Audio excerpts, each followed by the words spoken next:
KPK ini sudah begitu sangat turun. KPK tidak beda dengan kepolisian atau tidak beda dengan lembaga penegak hukum yang pemerintah punya. Buat apa lagi KPK dipertahankan kalau dia menjadi biasa-biasa saja?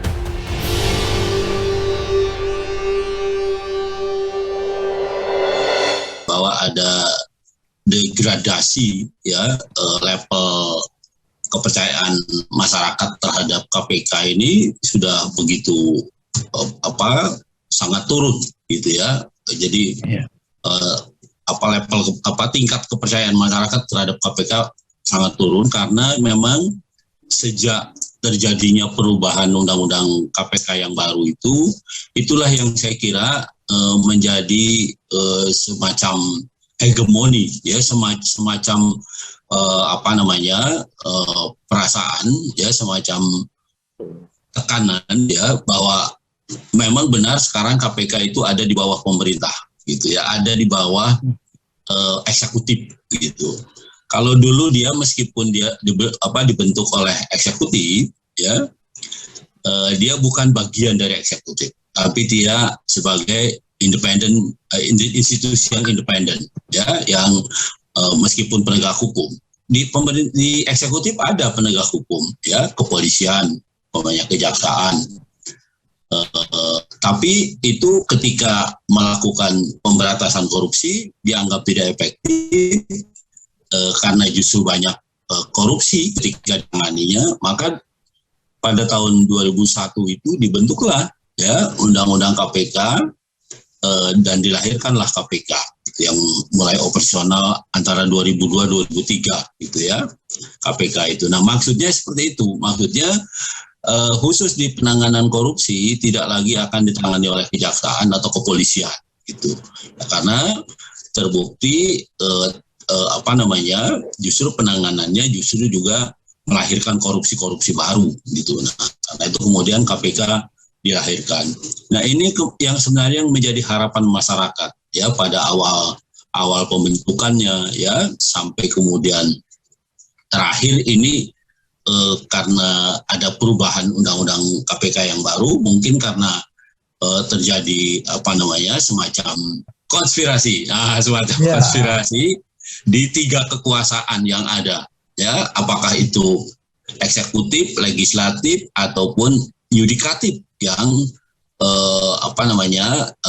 yudikatif dalam pengertian para penyidik ya, penyidik itu penyidik dan penuntut, jaksa dan kepolisian gitu. Nah sepertinya ada konspirasi seperti itu karena hampir dari tiga kekuasaan ini pernah di OTT oleh KPK gitu. Nah karena itu kemudian sepertinya ada suara kur ya ketika ada inisiatif untuk terjadinya perubahan. Nah karena itu sekarang KPK tidak beda dengan kepolisian atau tidak beda dengan lembaga penegak hukum yang pemerintah punya ya yang ada di bawah eksekutif, maksud saya. Apakah itu kepolisian ataukah kejaksaan? Karena ternyata budayanya pun pindah gitu menjadi budaya birokrasi di pemerintahan itu sepertinya sekarang terjadi di KPK gitu, terutama pada kepemimpinan terakhir ini ya, itu sepertinya yang terjadi seperti itu. Yang kedua, karena perubahan undang-undang yang paling inti adalah meletakkan lembaga institusi KPK itu di bawah kekuasaan eksekutif, maka ada semacam kelumrahan berpikir itu di antara orang-orang yang ada di dalamnya ya, apakah itu terutama di level di level pelaksananya ya, bukan komisioner ya. Komisioner bisa jadi ya masih ada orang-orang yang independen gitu ya, tapi juga tidak bisa dinafikan ketika komisioner itu dipegang oleh seorang penegak hukum juga aktif gitu, polisi aktif kan ya sekarang ini kan. Nah itu juga mungkin sangat berpengaruh gitu ya, sehingga ada kelumrahan berpikir di teman-teman di bawahnya ya, di penyidiknya terutama, bahkan mungkin kalau di penuntut belum kelihatan kita ya, di penyidiknya terutama. Nah sampai kemudian terjadi peristiwa yang kemarin itu ya yang memeras di pulau apa itu, di Pulau Bintan atau di pulau apa ya. Itu kan membuat kaget kita gitu. Kok orang KPK berani memeras? Padahal ya kalau lihat sistem yang dikembangkan sejak dulu, ya kalaupun ada aparatur yang dari luar itu betul-betul disaring gitu. Ya, kalaupun umpamanya ada dari kepolisian, maka itu adalah orang-orang yang terbaik gitu. Demikian juga yang di kejaksaan, ya yang ada di KPK itu orang jaksa-jaksa yang terbaik. Itu juga terkandung maksud kan begini, begitu dia keluar dari KPK selama 10 tahun, dia akan menularkan kinerjanya yang di KPK itu di lembaganya masing-masing gitu. Itu harapannya sebenarnya seperti itu. Tapi yang terjadi sekarang ya kan terbalik, jadi mereka main sendiri gitu ya. Artinya boro-boro mau membawa nilai-nilai baik ke lembaga asalnya gitu ya.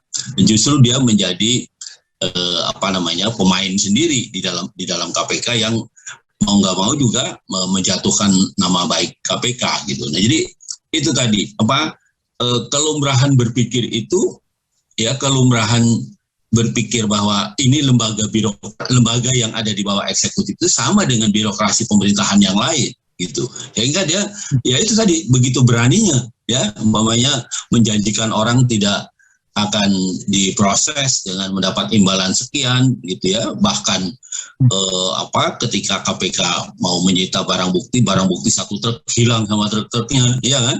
Itu artinya apa? Artinya itu tadi di samping ada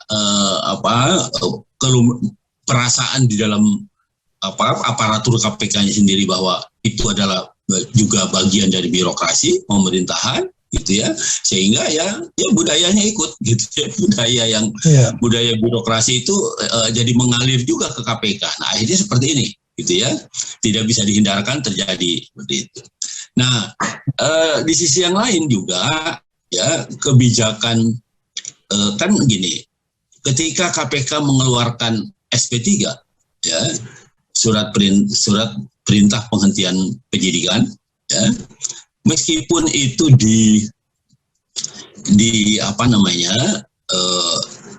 diberikan oleh para penyidik gitu, tapi keputusan itu ada pada komisioner gitu. Artinya SP3 atau tidak, keputusan akhirnya itu komisioner sebenarnya yang memutuskan. Kalau penyidik itu bawahan, mereka bisa terus gitu, bisa terus jalan. Nah karena itu kemudian ketika itu dilakukan, maka tanggung jawabnya tidak bisa dilepaskan pada para komisioner itu. Nah karena itu di beberapa kesempatan saya selalu bilang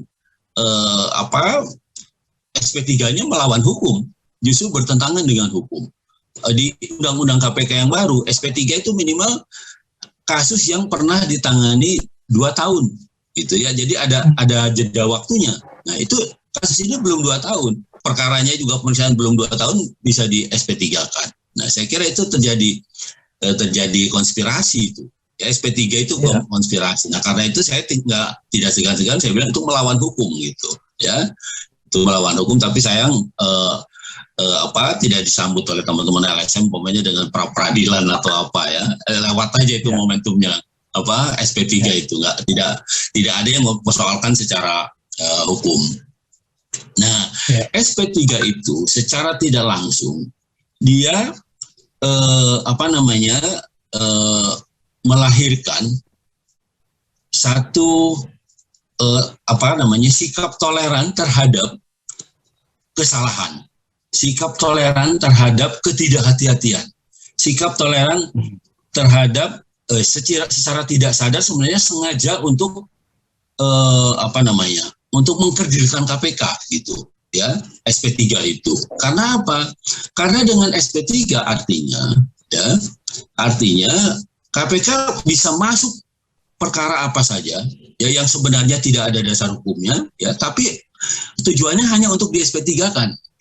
Nah, artinya ketika KPK itu diberi kewenangan SP3, maka nggak mustahil gitu. Ada oknum-oknum yang sengaja bermain gitu. Memang betul kan, kalau dulu kan gini, ketika perkara masuk ke KPK sebelum masuk ke penyidikan itu, di penyelidikannya tuh yang lama tuh di penyelidikan itu kan kalau didefinisikan ya menurut KUHP itu mencari peristiwa. Ada nggak di dalam sebuah laporan? Ada nggak di dalam sebuah peristiwa itu peristiwa pidana gitu. Kalau ada peristiwa pidananya baru dinaikkan ke penyidikan gitu. Nah, ini yang kalau menurut saya ya ke depan SP3 itu akan menjadi itu tadi ya, menjadi alat justru gitu ya. Jadi yang sebenarnya tidak ada kasus, tidak ada bukti-buktinya atau buktinya kurang kuat gitu, tapi tetap dinaikkan ke penyidikan untuk dihentikan gitu, dan dihentikan situ ada deal gitu. Itu yang sebenarnya yang saya kemukakan ini adalah refleksi dari pengalaman penegak hukum yang bukan KPK gitu, penegak hukum yang lain gitu. Karena setiap SP3 itu pasti ada isinya ya, pasti ada ada bargaining powernya gitu. Itu kesepakatan akhir itu SP3 itu kalau kalau melihat praktek penegakan hukum di luar KPK. Tapi sekarang ternyata ya KPK mengalami sendiri gitu. Nah, karena itu saya bilang kekhawatiran saya ini akan menjadi alat melegitimasi dari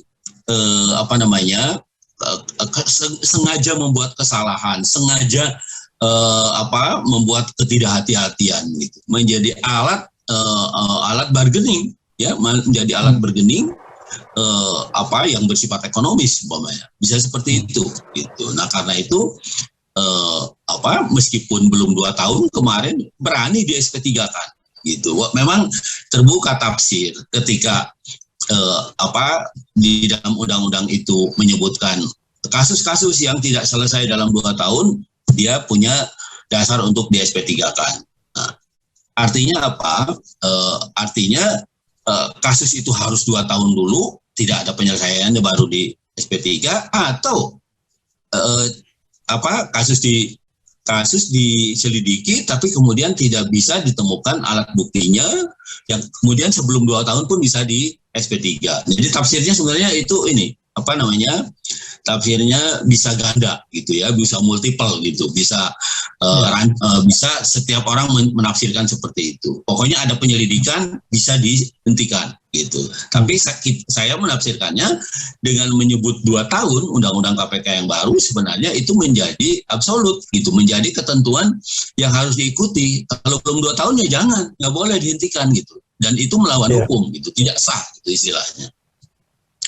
Nah, itu yang ketiga. Yang keempat, ada faktor keempat menurut saya, perspektifnya sosiologis ya, keteladanan pimpinan. Nah, ini juga menurut saya membawa pengaruh terhadap keadaan KPK pada saat ini ya.